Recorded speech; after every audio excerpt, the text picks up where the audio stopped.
What's up, everybody? This is Johnny Basement, and welcome to the basement, or welcome back to the basement to my 10 to 12 regular viewers. I love y'all. I appreciate y'all. Y'all know who you are. I can't give shout outs because I'll forget somebody and someone's going to take it personally. So we're just going to say the 10 to 12 normal guys. You know who you are. I love you all very much. If you're new here, hit that subscribe button and the bell notice so you know when I'm talking, and bring your basement mentality. And what that means is you are an underdog. You're emerging from the depths. You are a fighter. That's what we do here. We are fighting. This channel started off sucking in the basement. Now we're halfway out of the basement, meaning we're a little more than halfway to 1,000 subscribers. Please help this channel to continue to grow. And my 10 to 12, I will never forget y'all when this channel blows up, because it will blow up, because we're constantly going to be making changes. We're constantly going to be doing different things. Testing the waters. That's what this is all about. Enough about that. We're going to do something a little differently today because I'm a diehard fan. Speaking to you, the diehard fan. This channel is for the fans. So if you guys will have a comment or a suggestion, drop it in the comment box. I swear to you, I'll listen to you. What we're doing different today, because I'm not a professional. Speaking to my man Lou Talks, man. He and I talk all the time about sports. After every game, we debate, we argue. And I said, screw it, man. I got to do the review of tonight's game, Lightning Avs, game 4. I said, screw it, man. I'm just going to put you on. Is he in here in person? No. Is he going to be on a split screen? No, because you're in the basement, man. We're going to be doing it live with him on speakerphone, man. Speakerphone. Anyway, Lou is on. Let's get into this game 4. This was an incredibly exciting game tonight, man. Lou, you are there. Oh, man, let me tell you, like I was telling you earlier, that OT period was not fair. They were just peppering and peppering and peppering. It was an onslaught. It was incredible how the game ended like that, man, because coming in, I've always stated, and I've always told all these guys out here, and these fans are good, man. They know the team with the hotter goalie wins these series and usually ends up winning the finals, which Vasilevsky has done the last 2 in a row. So now today, Kemper, of all people, outplayed him. He really outplayed Vaz tonight, man. It was crazy. Yeah. And it's crazy because I don't think he outplayed him. I just think in that last OT, it wasn't fair. Like I was telling you earlier, they were outshot by 10 shots going into overtime. Within 9 minutes or 10 minutes, it was 38-38. So in 10 minutes, it was crazy. It was crazy. Well, yeah, Colorado brought that normal pressure that they always bring in every game. I just feel like from the last game when Tampa won 6-2, Tampa came in. They really slowed a lot of their streams. A lot of their seams were shut down. They forced Colorado to the outside. Vasilevsky stepped his game up, and then tonight, the series has kind of been funny, man, because game 1 was an overtime game. Game 2 was a blowout by Colorado, which made us all be like, oh, what's going on with Tampa? Then game 3 is a blowout on the Tampa end. And then tonight it's back to an overtime game. Like in the second period, Tampa was all in their end. When Victor Hedman scored that nasty backhanded goal, man, that was incredible. Yeah, no, definitely. Both goalies stepped it up tonight. I mean, if it wasn't that this man from Tampa has been the best goalie for the last 2 years, that overtime, it would have ended in the first 2 minutes. It was crossbar, this one, glove save, back save, this one. He was on fire for those 10 minutes, 12 minutes. He was on fire, but they didn't give him time. It was bad. I'm sorry, I'm lost for words. It was just that bad. Yeah, man. This series, I mean, I know they're down 3-1 now, man. Tampa's backs against the wall, but Tampa, I think they're giving everything they got. I think Colorado's just stronger. I predicted Tampa in 7. I'd be amazed if it actually does reach 7. But just to give you an idea, in games 1 and 2 combined, Palat, Kucherov, Stamkos, and Hedman, they combined for 3 points. Stamkos had 0 in game 1 and 2. 0 points. He was non-existent. Right, but then game 3, all those guys I just mentioned, they all had 2 points. I mean, like, they came out strong in game 3, but Colorado has countered that, man. They countered that because it still came down, as you mentioned, it still came down to Colorado's speed at the end, man. They were on. You would think they were on a power play in that overtime.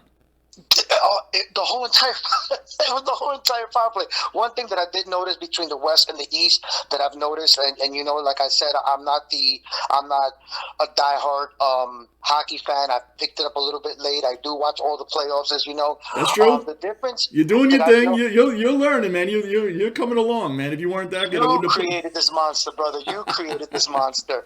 I wouldn't have put you on here if I didn't feel you had enough knowledge. But again, you're in the basement. Anything happens here in the basement, they all know it. They know the basement mentality, brother.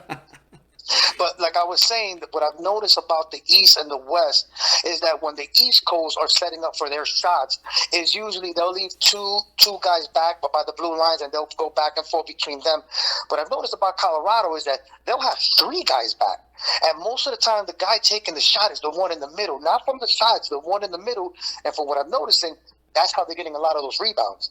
Well, you know why they do that? I mean, Colorado, again, it's like an NFL team that has an incredible offense but knows their defense is shaky.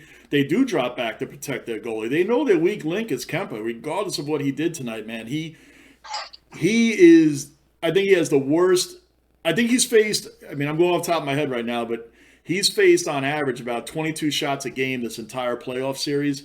And the amount of goals he's given up within that 22 average is the worst of all 30 goalies that have started in this playoff series. It's the worst. So Tampa took advantage of that in Game 3. It's like they reminded themselves, wait a minute, we're playing against this dude. But today, Colorado it's like protecting your kid, man. They were protecting him as much as they could. Because that first goal he gave up in 36 seconds, that bounced right off his mask, man. That was an unfortunate 36 seconds, right? 36 seconds. It's the fastest goal since 2006. Yeah, and once again, I am not, diehard. So when his mask came off, I was like, why at the end they stop? And I think it was one of the guys was saying, no, usually it will stop because of they want to make sure that nobody gets hurt. But the way that the goal happened so fast after that, they couldn't stop the flow of the game. Yeah, if you notice, man, in hockey, someone's helmet pops off or they break a stick or they gotta make up for it quickly. They don't just stop. If you notice, man, people get laid out on the ice, man. The game still goes on. Oh yeah, it still goes on. We talked about it earlier. They're letting them play. There's been a couple of questionable non-calls, but as an average fan watching this, not a diehard, just an average fan, I love the flow of the game. I think if they stop, whistle this, that, people get turned off by that. Yeah, well, I think. Yeah, you're right on that. ESPN, TNT, they've invested a lot of money into hockey, man. They're really promoting it. If you remember, in you being like not that big of a fan just a few years ago, ESPN, even you knew who Crosby and Ovechkin was because that's all ESPN showed. Crosby and Ovechkin, They showed nobody else. And now they are fully invested, man. I think that these refs are actually, throughout the entire playoffs, man, I really think overall they're doing a great job, man. They're not calling the ticky-tack calls, except for that one against the Penguins when you remember that when our guy got checked right into goalie, man. Game one. We should have had that game against Pittsburgh, man. He got checked right into that goalie, man, and we lost that game because of it. That was a goal. It was a game-winning goal. Yeah, it was like 2 minutes left or a minute and a half left, and we saw that he pushed them. It was clear he pushed them, and they went to replay. And you know what kills me, Don? Even in baseball, we see it. We see what's going on, and these guys have 50 million cameras that we don't have, and they still get it wrong. That's why sometimes you wonder in these things if politics plays into it or certain teams play into it. Vegas, I think Vegas. It must be Vegas. Because seriously, man, you think they wanted like the Hurricanes versus the Nashville Predators in the Stanley Cup? No way. I mean, no. I'm not saying everything goes that way, but it's true, man. The leagues do not want these lower end, small market. That's the word I'm looking for. Small market teams in there. They just don't. They don't want the Atlanta Hawks playing the freaking Memphis Grizzlies in the finals, man. They don't want that. Nah. No way. They don't want that. They want Boston and Golden State. They want the big market teams. Colorado being the fastest heavy favorite to win from October. Heavy favorite to win this season, the Stanley Cup, and you see why, man. The West Coast hockey is fast. They're elusive. Just the goalies are a little weaker. Yep. No, you've been saying this at the beginning of the playoffs, so I want everybody to know that John has been saying it since he's been speaking to me that Colorado is going to blow the hinges off of this, and they have so far. They have, man. I mean, I did predict Tampa in 7 because in October, my son and I predicted Colorado was going to win the whole thing, but then it really came down to it. I'm like, their goalie is weak. And I just figured, it still can go 7 because of their goal. It still can. It still can go 7, man. The series is definitely not over. It just... if any team can come back from this, it's this team right here. Oh, yeah. There was one thing that one of the announcers said that I found it to be... It just blew my mind. They were like, this team won 2 championships back-to-back, and they are still hungry. Most of the teams that we've known that... Think about it. Most of the teams that have won the Super Bowl, the World Series, the next year, they don't even make the playoffs half the times, It's true. Besides the Patriots, I'm sorry, I hate to say that. But, a lot of these teams have a hangover. Go ahead. But to be hungry for a third, not a second, a third one, to be this hungry, if they can pull it out, this is the team that can do it. Absolutely, man. They were down 3-2 to the Toronto in round 1. Then they were down 2-0 to the Rangers and 2-0 in Game 3. And they were going up against a much tougher goalie in Igor, our boy Igor, who won the Vezina Trophy. I will be doing a review. Well-deserved. A well-deserved review on Igor, man. Well-deserved, but that's not for right now. But I'm just saying Tampa's facing a much weaker goalie than anybody they face in this series, man. In the whole playoffs. But I think they're facing a team that is a lot faster. Yeah, they are. One of the things that I've noticed, going back to the Rangers series, it took us like 6-7 passes just to get out of our own zone. Yeah. These guys, one pass, 2 passes. I even think the goalie got the assist on the game winning one. Bro, you know what? I don't even know if that happened or not. If Kemper, he might. That's what they were saying. I'm just repeating what they said on TV, guys. I'm only repeating what they said on TV. Saving yourself. Lou, you're in the basement, man. I make mistakes, man. It happens, man. This is I'm going to make mistakes. I make a lot of mistakes. Don't tell my girlfriend that I'm admitting to it. But, you met her, John. Remember, you are telling this to the 5 people that are watching us right now. Yeah. If they're still there. This is a different turn for the channel, man. But that's why you don't see a 6-1 because I'm not there. That's right, man. The whole point of it is, I just said, screw it, man. I was talking to Lou all game, and I'm like, you know what? We're talking. I got to do this review. I'm just going to put you on. And we're trying this out. We're going to end up doing a podcast together, and it's not going to be as unprofessional as this, but it's still going to be fans talking to fans. You guys actually will get a face with this guy, Lou, man. You'll get a face with him soon. But right now, we just put him on speaker because it was just a spur-of-the-moment thing and said, screw it, man, I don't care. He was like, you sure it's your channel? I'm like, who cares, man? The people that come here loyally watch this crap that I do on here, man. It's all, we just fans. That's it. That's it. So this is a different angle we tried tonight. Colorado, what's your call, Lou? What's the call? What's the series going to end? I'm still going Tampa in 7. I think Colorado's going to end it next game. Calling it next game. Wow. I think they snatched we spoke about it. Tampa threw everything. I think they threw the whole kitchen sink at them.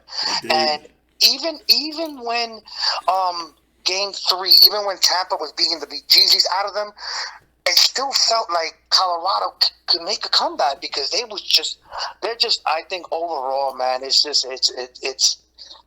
I don't even think it's crazy, but it's a good point. It's a good point. Tampa tonight looked like they gave them everything they had, and Colorado countered whatever they didn't do right in Game 3. They countered it tonight, man, because they withstood that storm and they still ended up winning because they put the pressure on. Man, Val, man, let me tell you that goalie in those 12 minutes in overtime. I can tell you this. Those were probably the best 10 or 12 minutes that any goalie had this year in the playoffs. Yeah. I've never seen that. Including the crossbar. Oh, 2 crossbars. Two crossbars. But yeah, Vaz was making some incredible glove saves, man. That And Kemper made a It wasn't. couple. But, I mean, that It 10 wasn't minutes, he was fair, under fire. John. He was under duress the whole time. It wasn't fair. I It mean, wasn't fair. every time he looked up, he was a glove save, a leg, this one, off the shoulder, off this one. He almost even gave one up when he couldn't put his glove on it. Well, but it was crazy. Well, yeah, that's what happened in Game 2 when he got lit up by 7 goals, man. Even Stamkos admitted they let him hang out there to dry, and people are like, oh, Vaz, he's supposed to be the greatest goalie. You can't be having onslaught of shots like that over and over. I mean, they're going to go in, and then your confidence has to be crushed a little bit, and you're getting no breathers, man. So, and tonight he did. He withstood a lot of it, but, they're not clearing the puck out. Even the power play goal they gave up in the second period, Colorado scored. Tampa could not clear that puck. Every time they tried, they blocked it and put it right back in, man. It's just, they did everything they could. I'll say it again, John. The last 12 minutes, even if he gave up that game-winning goal in overtime, those 12 minutes is the best 12 minutes I've seen a goalie play all playoffs. That was incredible.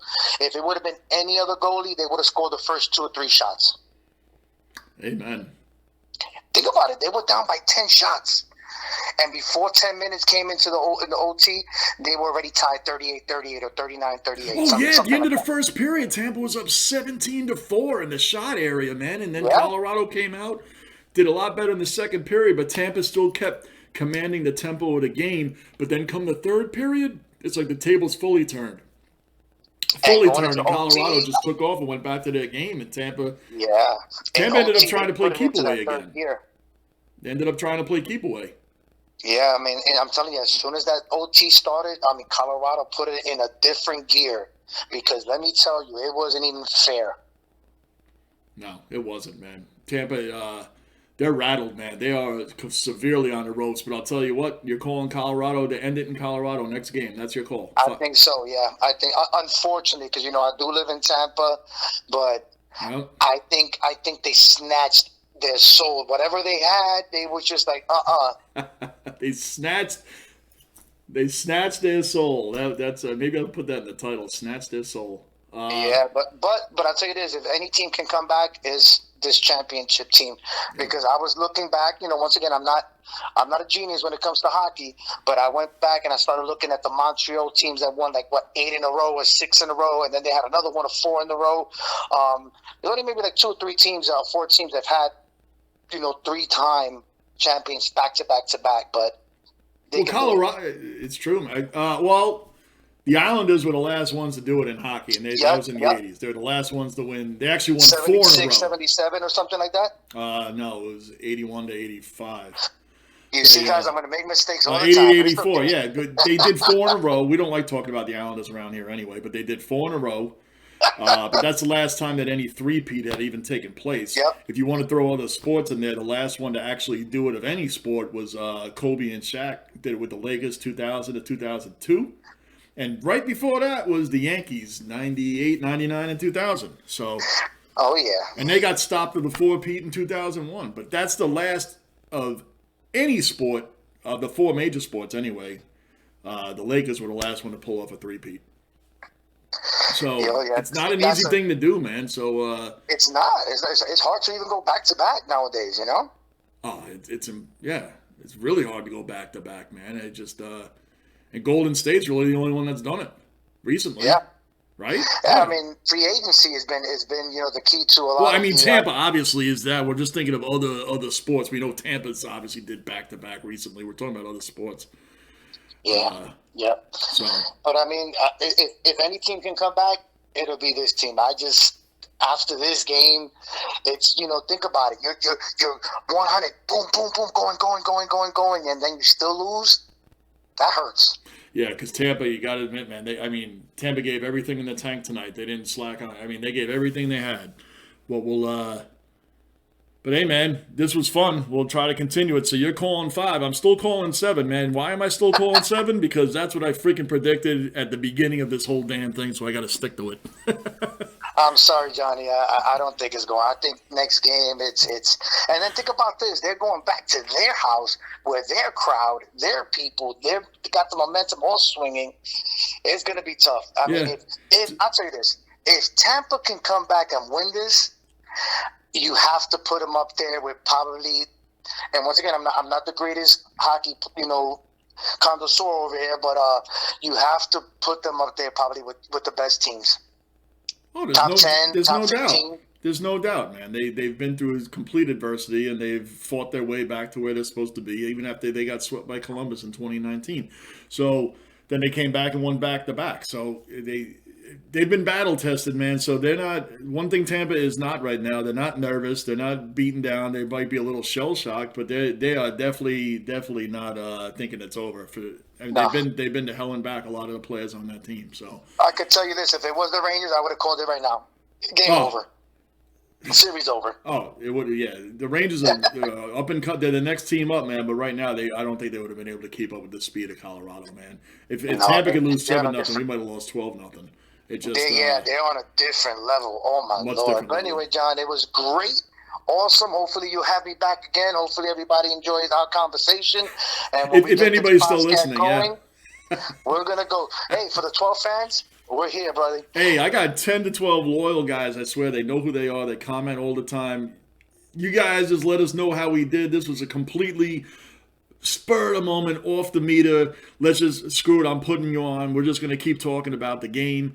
Let us know what you think because we're actually planning on making a podcast. It'll be way better than this. This will be a video that we may go back to one day and be like, look at this cheesy, unprofessional crap. But that's what we are in the basement. We are unprofessional. So what, man? We're just all fans here. We're all freaking fans here. But for now, that was Lou.